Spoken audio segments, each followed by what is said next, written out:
সিআইডিকে phone করি। Hello. হ্যাঁ আপনি বলুন। হ্যালো। মদনবাবু বলুন, মদনবাবু কি হলো?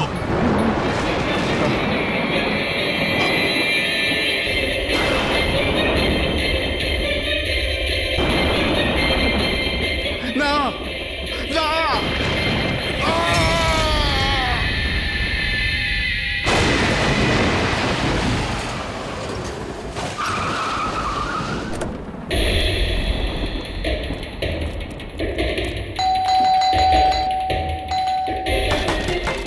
মদনবাবু, মদনবাবু, মদনবাবু, মদনবাবু,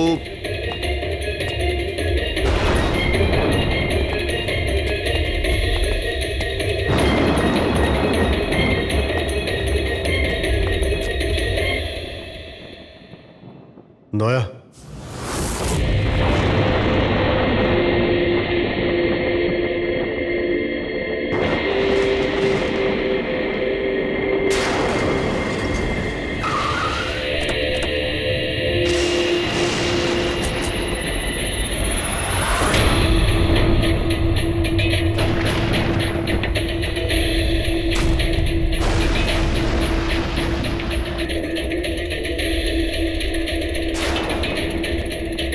মদনবাবু, এই কে, এই কে এখানে?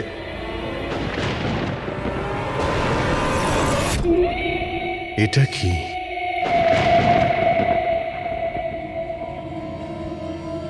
পুতুল?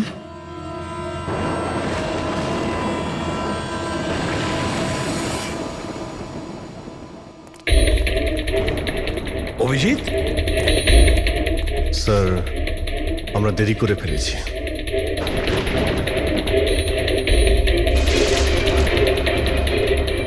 মাই গড,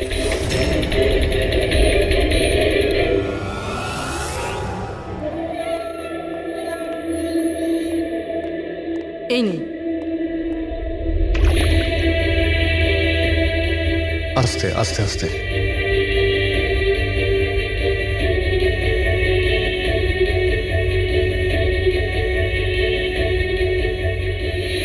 মদনবাবু, আপনি ঠিক আছেন তো?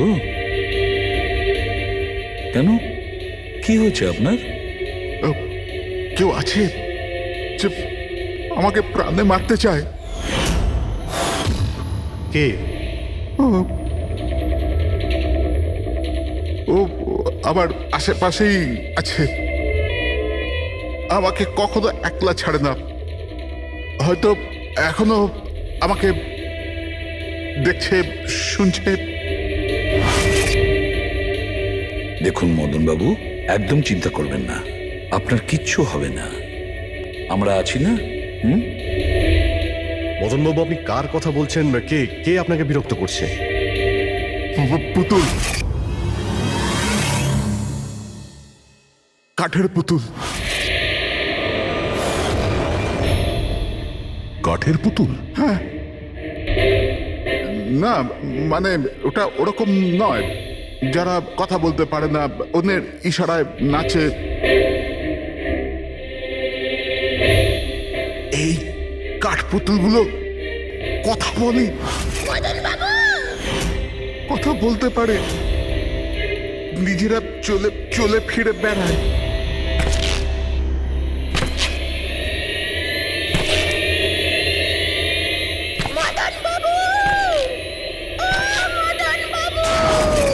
কথা বলা কাঠের পুতুল? হ্যাঁ, আমি জানতাম আপনাদের আমার কথা বিশ্বাস হবে না, কিন্তু কথাটাই এরকম যে কেউই করবে না।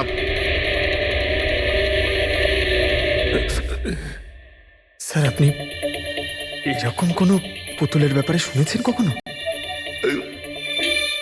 না, জানেন কিছুদিন আগে আমার সাথে কি হয়েছিল? ওই দিন আমার জন্মদিন ছিল, ঘরের বেল বাজলো, তো আমি ভাবলাম যে আমার বন্ধুরা আমার সঙ্গে দেখা করতে এসেছে।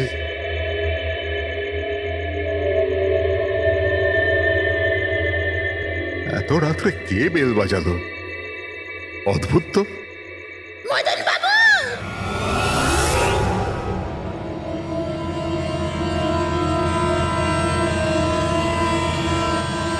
কে? দেখতে পাচ্ছেন না আমি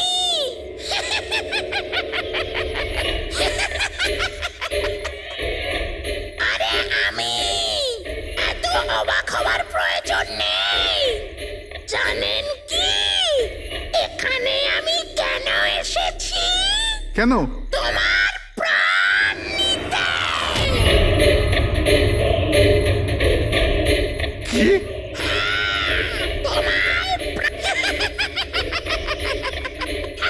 রবি, কবিতা, তাড়াতাড়ি এদিকে এসো।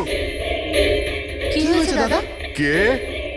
এ এ পুতুলটা এটা বলছে যে এ আমার প্রাণ নিয়ে নেবে। কি? হ্যাঁ দাদা, এটা একটা নির্জীব পুতুল। হ্যাঁ, ওটাই তো। তো এটা আপনার প্রাণ কি করে নেবে? দাদা তুমি আমাদের সাথে মজা করছো? হ্যাঁ, না, তোমরা কি বলছো রবি? আমি এরকম অদ্ভুত মজা কেন করব, তাও আজকের দিনে? আরে আমি নিজে শুনেছি যে ও বললো যে ও মেরে ফেলবে এক আমাকে। মিনিট, আমি দেখছি। কি? আস্তে আস্তে রবি। শান্ত হন।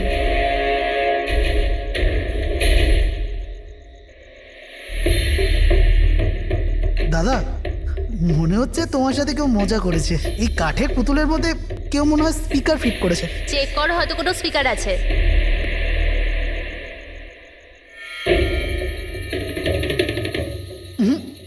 না, এখানে তো কিছু নেই। এখন কোথায় ওই পুতুলটা? কি করে থাকবে? আমি ওই সময় ওকে একদম ভেঙে চুরে জ্বালিয়ে দিয়েছি, শেষ করে দিয়েছি। হুমকি দিচ্ছিল আমাকে। ওকে আমি কিভাবে এমনি ছেড়ে দিতাম? আপনি কি সত্যিই দেখেছিলেন? হ্যাঁ, আমি মদনবাবু, এটা হতে পারে যে আপনি কোনো স্বপ্ন টপ্ন দেখেছিলেন। না, আমি দেখেছিলাম ও একলা। আমি আর একবার নয়, এরকম আমার সাথে বেশ কিছুদিন পর। আমার মনে হয় মদন বাবুকে মারার সব থেকে ভালো উপায় এই যে ওনার বুকে ছুরি ঢুকিয়ে দিয়ে। এতে তো পুরো মেঝে রক্তে খারাপ হয়ে যাবে। সবচেয়ে বেস্ট উপায় হলো মদনবাবুকে বিষ দেওয়া হোক।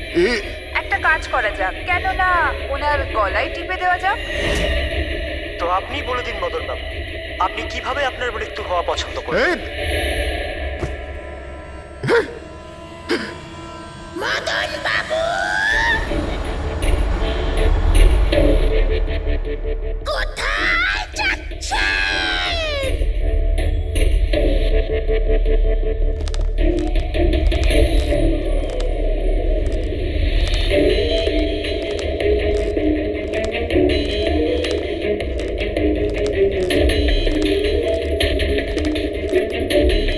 তো বলুন মদন বাবু।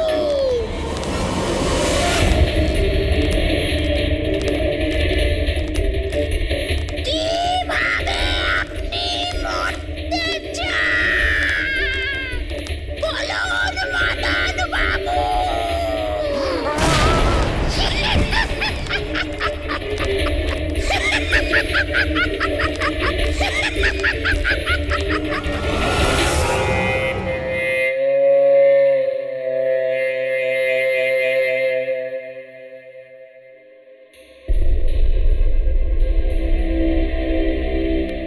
সত্যি মদনবাবুর প্রাণ সত্যি সংশয় ছিল। উনি সত্যিই বলছিলেন, কোনো ভ্রম ছিল না।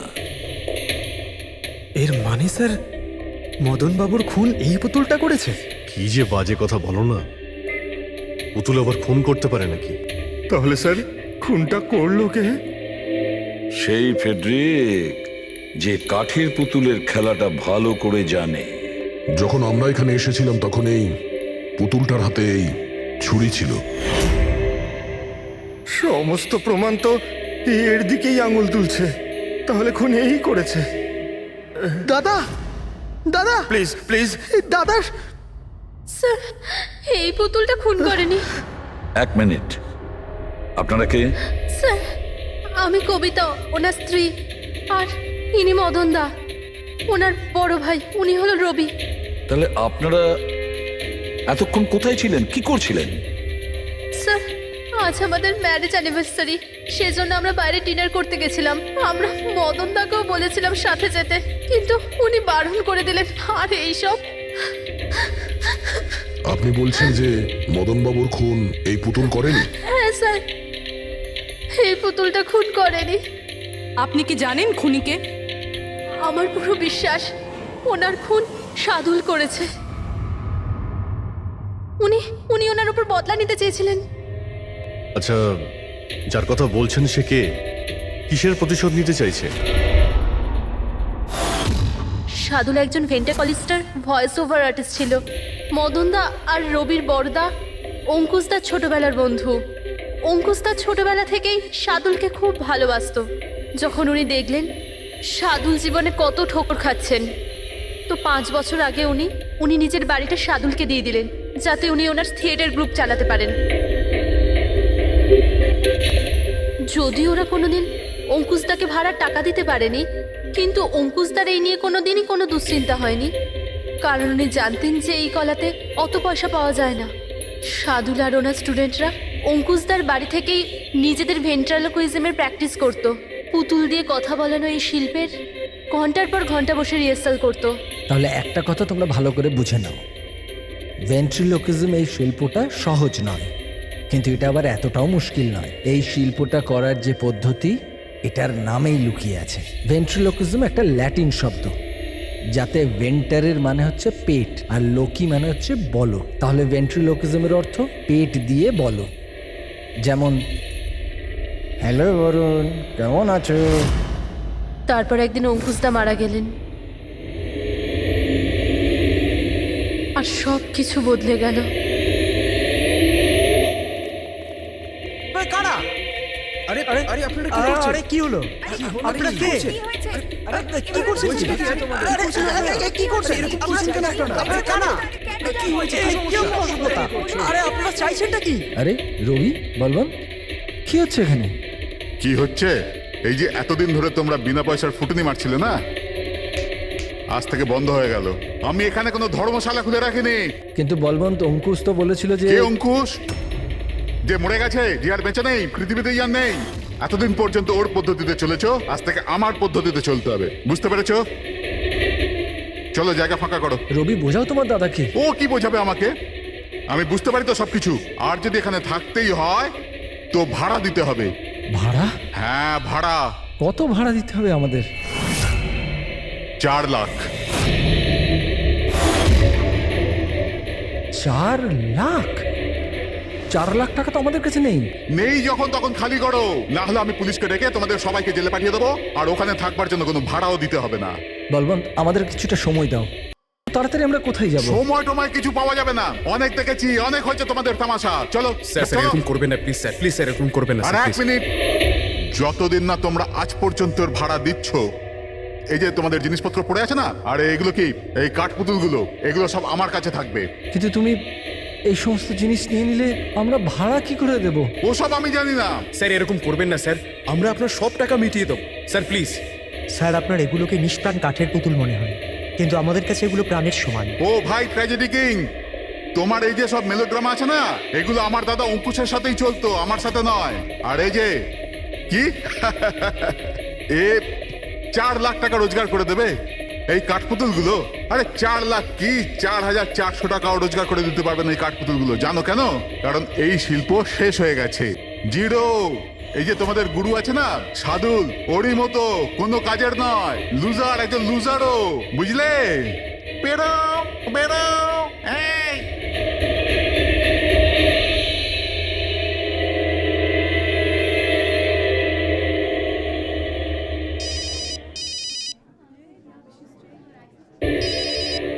এও না। কে দাদা? আবার কে? সাদুল বারবার আমাকে এভাবে ফোন করে হুমকি দিচ্ছে। আমি দেখছি। হ্যালো। আমি আসছি তোকে মারতে। এবার তোর জীবন কিছুদিনের অতিথি মাত্র। হ্যালো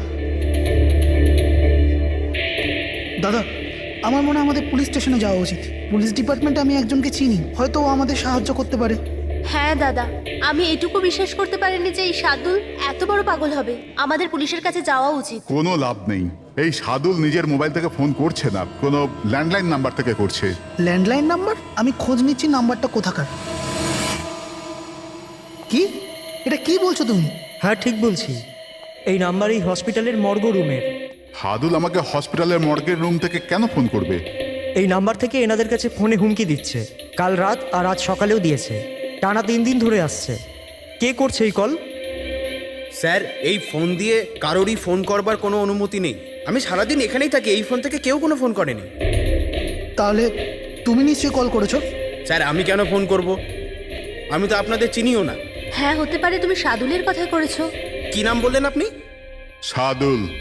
সাদুল? এই যে এ হলো সাদুল, চেনো তুমি একে? এ আপনাদের কি করে কল করবে? কেন করতে পারবে না কল?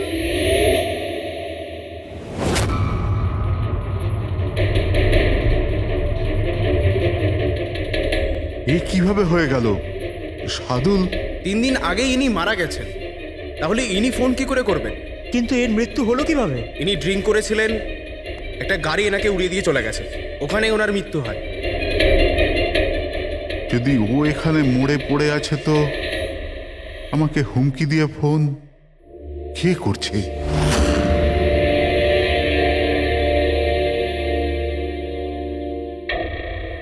স্যার হ্যাঁ, পুলিশের রেকর্ড অনুযায়ী তো এই সবকটা কল মর্গের ল্যান্ডলাইন থেকে এসেছিল।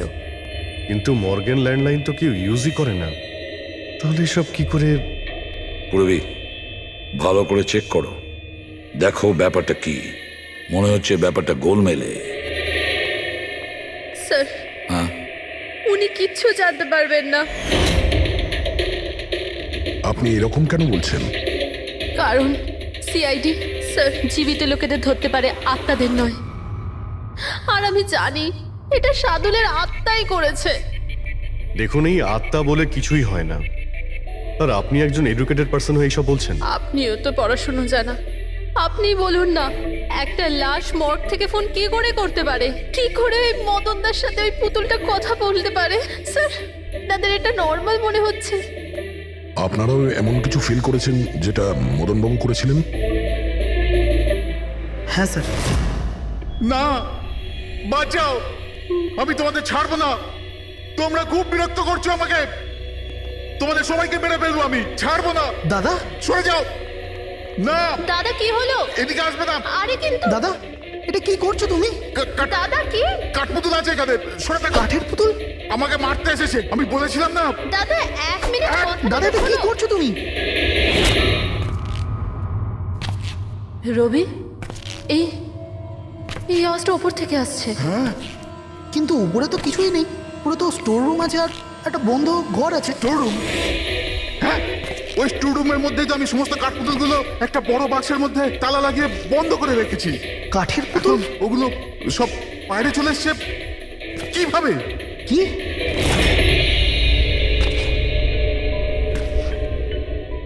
দাদা তুমি তুমি ভয় পেও না, এসো উপরে এসো। রবি কিন্তু চলো আস্তে আস্তে সামলে।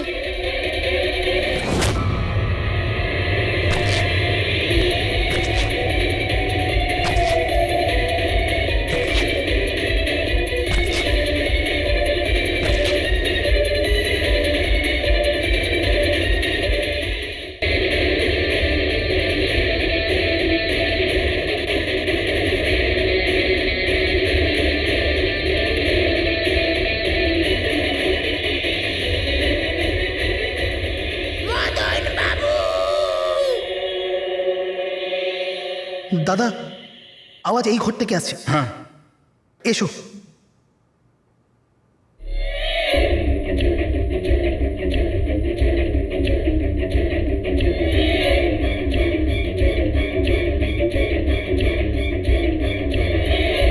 মদন বাবু,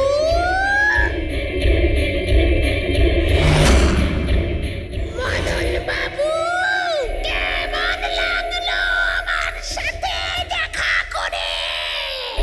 ভাবলাম মারবার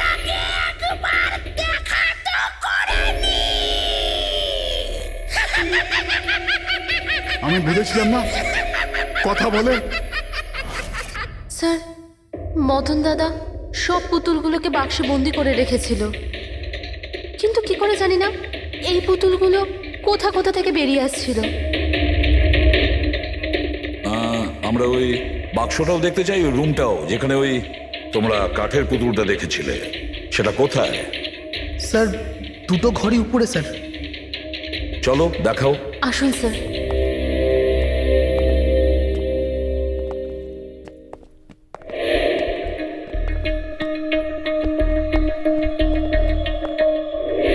স্যার পায়ের আওয়াজটা আমরা করিডোরে শুনেছিলাম, আর ওই পুতুলটা আমরা এখানে এখানে দেখেছিলাম স্যার।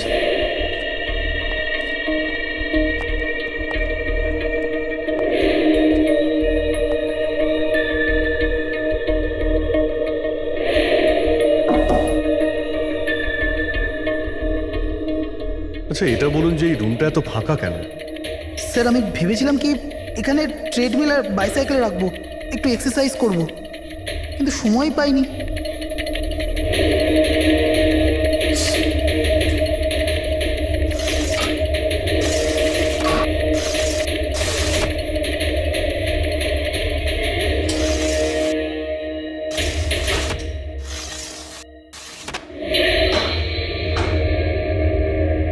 স্যার এটা তো বন্ধই হচ্ছে না।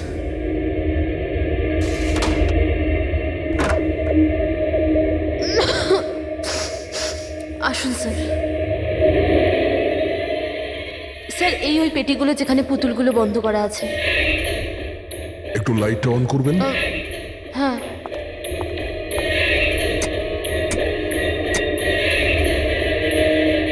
স্যার এই ঘরটা অনেক দিন ধরে বন্ধ আছে, তো মনে হয় বাল্বটা খারাপ হয়ে গেছে।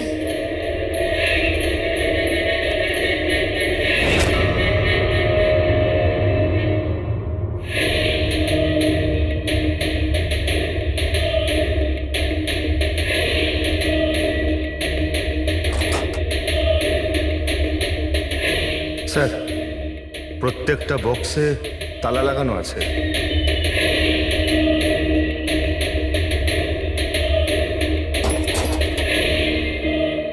কিন্তু এই তালাটা শক্তপোক্ত নয়, যে কেউ একে খুব সহজেই খুলতে পারে।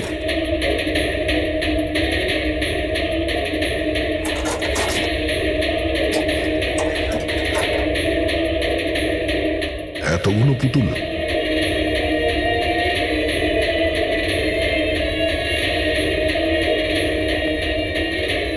দেখি একটু এতে কোনো মেকানিজম করা নেই তো? স্যার আমি আপনাকে বলছি তো এরা কথা বলে না। স্যার নিশ্চয়ই সাদুলের আত্মা এসে এদের কথা বলায়। ভেতরে কোনো মেকানিজম কিন্তু কোনো স্পিকার তো নেই যার থেকে আওয়াজ আসবে। স্যার উনি কিন্তু ঠিক কথাই বলছেন, না তো কোনো মেকানিজম আছে না কোনো স্পিকার, কিন্তু তাহলে এই পুতুলগুলো কথা বলে কি করে?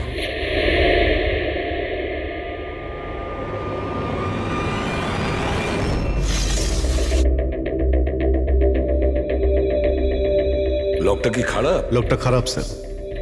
এখান থেকে তো সহজেই কেউ ভিতরে ঢুকতে পারে, সিঁড়িও রয়েছে আর পাইপও রয়েছে, যে কেউ সহজেই ঢুকতে পারে। আর যে সহজে এই রুমে ঢুকতে পারে সে বাক্সতে বন্ধ থাকা কাঠের পুতুলগুলোকে উঠিয়ে বাইরে যে কোনো জায়গায় রাখতে পারে, যেভাবে এখানে রাখা ছিল তোমাদের ভয় দেখানোর জন্য। স্যার মানে মানে এটা কোনো আত্মা নয়। আরে ওই আত্মার কথা ছাড়ো তো, আত্মা হয়ই না। এটা সেই হতে পারে এই বাড়ির প্রত্যেকটা কোণা সে চেনে, প্রত্যেকটা কোণা। আর তাছাড়াও কাঠের পুতুলের ব্যাপারেও খুব ভালো মতো জানে। আর এরা হতে পারে সাদুলের স্টুডেন্ট। সাদুলের স্টুডেন্ট খোঁজ নিয়ে দেখতে হবে যে সাদুলের স্টুডেন্টস এই মুহূর্তে কোথায় আছে আর কি করছে। হাই, আমার নাম হলো ফ্রিডা। আমার নাম দীপেশ। আমার নাম হলো তরুণ। আর আমার নাম লোচন।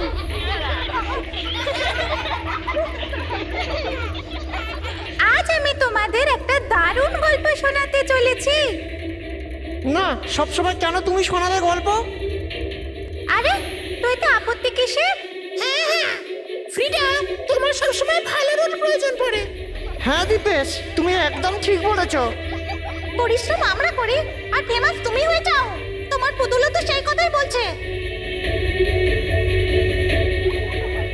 স্যার বুঝতে পারছি না স্যার, এটা এই পুতুলগুলো কথা বলছে কি করে? আরে পঙ্কজ, এটা একটা আর্ট, ভয়েস চেঞ্জ করার আর্ট। এটাকে বলে ভেন্ট্রিকুলিজম। একদম। কথা তো এরাই বলছে, কিন্তু মনে হয় যেন এই আওয়াজ পুতুলের মুখ থেকে বেরোচ্ছে। কিন্তু স্যার এরা কোথায় কথা বলছে? আপনি দেখুন না, এদের তো ঠোঁটটা পর্যন্ত বন্ধ। দেখো আমি বলছি আমি বেস্ট। এটাই তো শিল্প পঙ্কজ, মুখ না খুলে এত পরিষ্কার কথা বলা। আওয়াজ এখানে এই পেট থেকে বেরোয়। ওই আর্টটাও এদের মতো শিল্পীরই তৈরি করা। ওই পুতুলগুলো এই আর্টের দ্বারাই মদনবাবুর সঙ্গে কথা বলে, আর ওই নিউজ রিডারও। কিন্তু স্যার এরা তো পুতুলগুলোকে হাত দিয়ে নাড়াচ্ছে স্যার। হ্যাঁ, এরকমই তো হয় পাপেট শুয়ে। কিন্তু মদন বাবু ওই পুতুলটা দেখেছিল স্যার, ওটাতে কেউ হাত দিয়ে নাড়াচ্ছিল না, আর না কথা বলছিল এভাবে। হ্যাঁ ঠিক আছে, হতে পারে কোনো মেকানিজম ফিট করেছিল ওই পুতুলে, যেটা কোনো রিমোট কন্ট্রোল দিয়ে অপারেট করা হতো। স্যার কিন্তু রবি বলছিল যে ওর ভেতর কিচ্ছু নেই, কিচ্ছু নেই। সাউন্ড মেকানিজম ছিল না, কিন্তু ওর মাথার ভেতরে কোনো মেকানিজম ছিল, যার কারণে ওর মাথা আর মুখটা নড়তো, যেটা হতে পারে রবি দেখেনি। এইরকম পুতুল তৈরি করা শার্দুল বা ওর কোনো স্টুডেন্টেরই কাজ হতে পারে। যে মদনবাবুর বাড়ির কোনা কোনা চেনে, এরা জানতে পারে ওই জানলার ব্যাপারে, যার লকটা ভাঙা ছিল। বাড়িতে ঢুকে প্রত্যেক জায়গায় পুতুল বসানো আর ওদের দিয়ে কথা বলা তো এদের বাঁ হাতের কাজ। কিন্তু স্যার মর্গ থেকে এরা কল কি করে করলো? স্যার, হ্যাঁ, স্যার স্যার জানতে পেরে গেছি যে মর্গ রুমের ফোনগুলো কিভাবে আসছে। কিভাবে? স্যার এর জন্য স্কুফিং সফটওয়্যার ব্যবহার করা হয়েছে। স্কুফিং সফটওয়্যার? সেটা আবার কি? স্যার এক্ষুনি বলছি।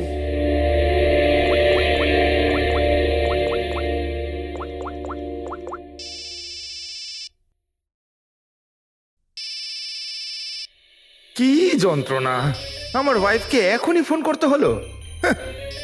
হ্যাঁ স্যার, আমি কারেন্টের বিলটা দিতে না আবার ভুলে গেছি। মনে হয় লাইনটা কেটে দিয়ে গেছে। আমাকে বকবে বলেই ফোনটা করেছে। ফোনটা তোলা ঠিক হবে? ধরো, যাও তাড়াতাড়ি কথা বলে নাও। হ্যালো, হ্যাঁ আমি বাড়ি ফেরার সময় কারেন্টের বিলটা দিয়ে বাড়ি যাবো। রেডি স্যার, এইবার কারেন্ট কেটেই যাবে। আরে পুরবি, তুমি ফোন করেছিলে? কিন্তু এটা তো আমার ওয়াইফের ফোন নাম্বার। পুরবি, এটা করলে কি করে? স্যার এটাই তো এই সফটওয়্যারের বিশেষত্ব। ফোন যেখান থেকেই করো, নাম্বার সেটাই দেখাবে যেটা আপনি চাইবেন। কিন্তু পুরবি, তুমি এই সফটওয়্যারটা পেলে কোথা থেকে? স্যার সাইবার ইউনিট থেকে নিয়েছি। আর স্যার এর সাহায্যে শুধু নাম্বারই নয়, বরং কোনো মানুষ তার লোকেশন পর্যন্ত ভুল বলতে পারে। ওরে বাবা রে! স্যার ভীষণ বিপজ্জনক সফটওয়্যার কিন্তু। খুনি মর্গের নাম্বার এই জন্যই ব্যবহার করেছে যাতে আমরা ভাবি এই পুরো ব্যাপারটা সাদুলের আত্মা করেছে। সাদুলের আত্মার কাজ। আচ্ছা বাচ্চারা, তোমাদের সঙ্গে দেখা করে খুব ভালো লাগলো। পরের বার আবার দেখা হবে। বাই। সাবধানে যাও তোমরা। Bye bye bye bye bye. হ্যাঁ বলুন, কিভাবে আমি আপনাদের সাহায্য করতে পারি? হ্যাঁ, তোমরা সাহায্য না করলে আর কে করবে? আসলে আমরা এটাই জানতে চাই যে মদনবাবুকে ভয় দেখানোর প্ল্যান তোমাদের মধ্যে কে করেছিল? আমরা ঠিক বুঝলাম না। আচ্ছা, তোমরা কিছু বুঝতে পারলে না? হ্যাঁ, না স্যার, আমি বুঝতে পারলাম না। আমি নির্দোষ। খুব হাসি পেল। হ্যাঁ, একটা লোক মারা গেছে আর তোমাদের সবার হাসি পাচ্ছে। মৃত্যু? কার মৃত্যু? মদন বাবুর খুন হয়েছে ওনার। সিআইডি থেকে আসছি আমরা। সিআইডি? হ্যাঁ, সিআইডি। আর আমাদের সন্দেহের তালিকায় তোমরা সবাই আছো। কাল তোমরা কোথায় ছিলে? কাল আমি আমার বন্ধু শালিনীর বাড়িতে ছিলাম। ওর বাড়ির লোকদের জিজ্ঞেস করতে পারেন। আর তুমি কোথায় ছিলে? স্যার আমরা লোচন আর আমি একটা শোয়ের জন্য গিয়েছিলাম পুনেতে, আজ সকালেই ফিরেছি। পুনা কিসে গিয়েছিলে পুনায়? ক্যাব বুক করে আমার কাছে ইনফরমেশন আছে, আপনি চাইলে দেখতে পারেন। এই দেখুন। কি ব্যাপার, এত ঘামছো কেন তুমি? হ্যাঁ, কাল রাতে তুমি কোথায় ছিলে? স্যার ওই আমি বলছি, তুমি কাল রাতে মদন বাবুর বাড়িতে ছিলে কিনা? হ্যাঁ হ্যাঁ ছিলাম ওখানে, কিন্তু আমি কাউকে মারিনি। তাহলে ওখানে কি করতে গিয়েছিলে? হ্যাঁ স্যার আমি তো শুধু মদনকে শিক্ষা দিতে চেয়েছিলাম, যেটাও সাদুল স্যারের সাথে করেছে, খুব খারাপ করেছে। আর হ্যাঁ, আমাদের মাঝে আজ যে সাদুল স্যার নেই তার একটাই কারণ, সে হচ্ছে মদন। ওনার জন্যই উনি মদ খাওয়া শুরু করেছিলেন আর সময়ের আগেই মারা গেলেন। তোমরা ভেবেছো খুনের বদলা খুন? না না স্যার, আমরা শুধু ওনাকে ভয় দেখাতে চেয়েছিলাম। গৌরবের প্ল্যান ছিল এটা। হ্যাঁ স্যার, গৌরবই কালকে রাতে আমাকে ফোন করে ডাকে, ওই 11:30 12টার আশেপাশে, কিন্তু আমি একটু লেট হয়ে যাই আর 12:30টায় গিয়ে পৌঁছাই।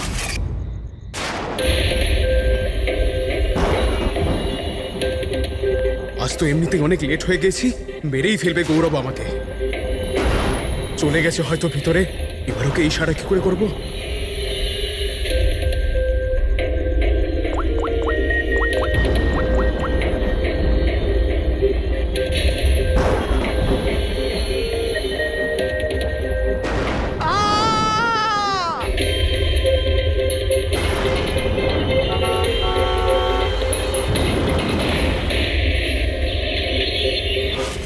গন্ডগোল তো করেই ফেলেছো, মদন বাবুর খুন হয়ে গেছে। স্যার আমার এই খুনের সাথে কোনো রকম সম্পর্ক নেই। আর গৌরবের? স্যার এটা তো গৌরবই বলতে পারবে, তাই না? ঠিক আছে, গৌরবকে ডাকো। কোথায় ও? গৌরব তো এখন গোয়াতে আছে। গোয়াতে কেন? স্যার এটা জানি না। ওকে কিন্তু বাঁচানোর চেষ্টা করবে না, নাহলে তুমি ফেসে যাবে, বুঝেছো? না স্যার, এরকম ব্যাপার নয়।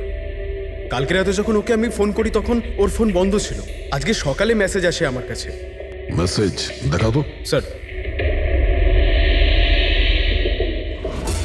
কাল রাত্রে যেটা হয়েছিল সেটা হওয়ার কথা নয়।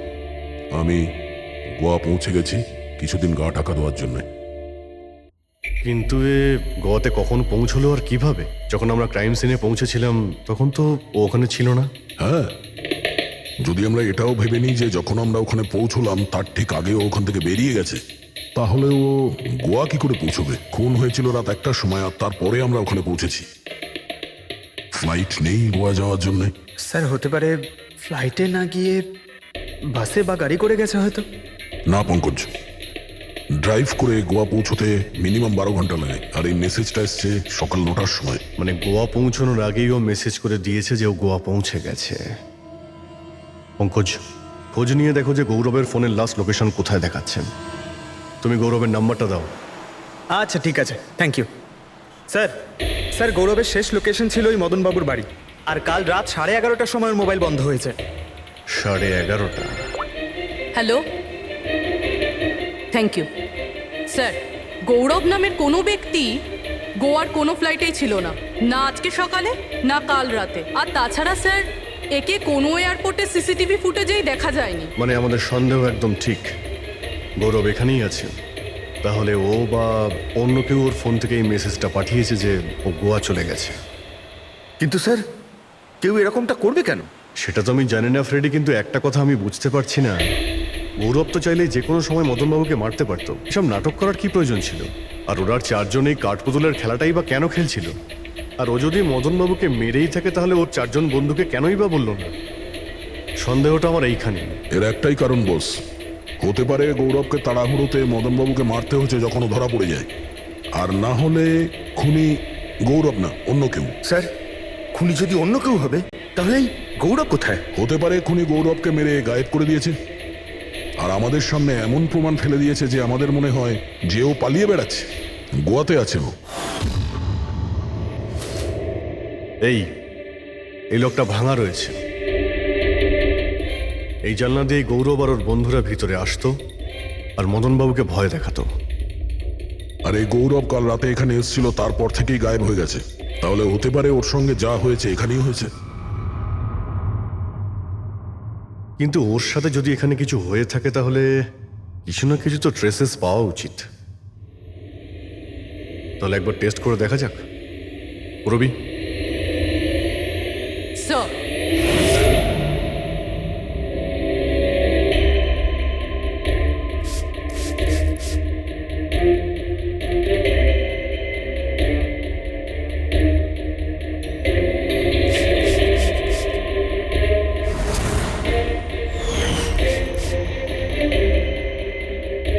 স্যার আপনার সন্দেহ ঠিক ছিল, এখানে তো রক্ত রয়েছে। ও যখন এই দরজা দিয়ে বাইরে বের হয়েছিল তখনই ওর ওপরে কেউ আক্রমণ করে। স্যার এদিকে তো কোনো চিহ্নই নেই। ওদিকটা দেখো। এই যে স্যার, ওখানেও দেখো।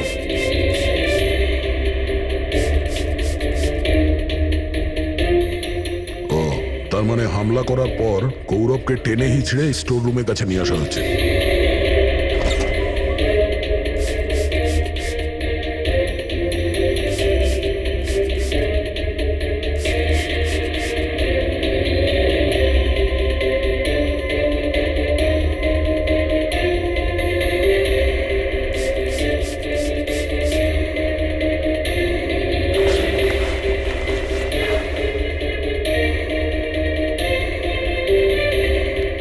রক্তের দাগ তো এতটা অবধি রয়েছে, তার মানে গৌরবকে এখানেই। আর আমরা এখানে এলাম কিন্তু আমরা জানতেই পারলাম না। আর তারপরও গায়েব হয়ে যায়। মনে হচ্ছে এখন বডিটাকে কোথাও পুঁতে দিচ্ছে এই বাড়ির লোকেরা।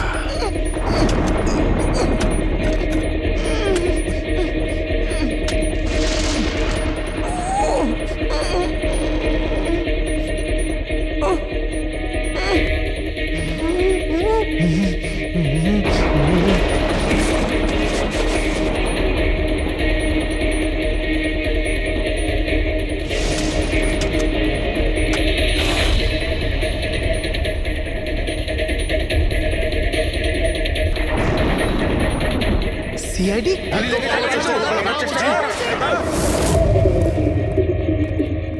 শুনে যাও। পিছিয়ে যাও।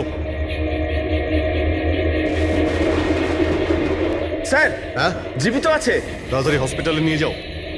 তোমরা কবর দিতে চাইছিল ওকে? হ্যাঁ, কিন্তু আপনি কি করে জানলেন আমরা এখানে?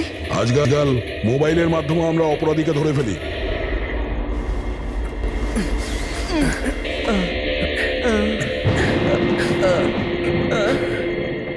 চলো তাড়াতাড়ি নিয়ে যাও ওকে। চলে এসো।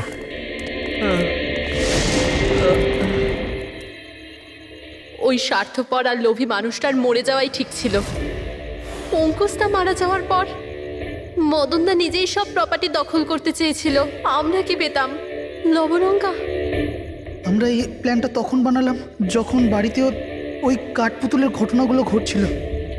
আমরা জানতাম স্যার কোনো আত্মা টাত্মার চক্কর নয়। এই জন্যই আমরা এক রাত জাগলাম যাতে এই পুতুলটার রহস্যের পর্দা খুলতে পারি। আর তারপরে তোমরা গৌরবকে ধরে ফেলো। হ্যাঁ,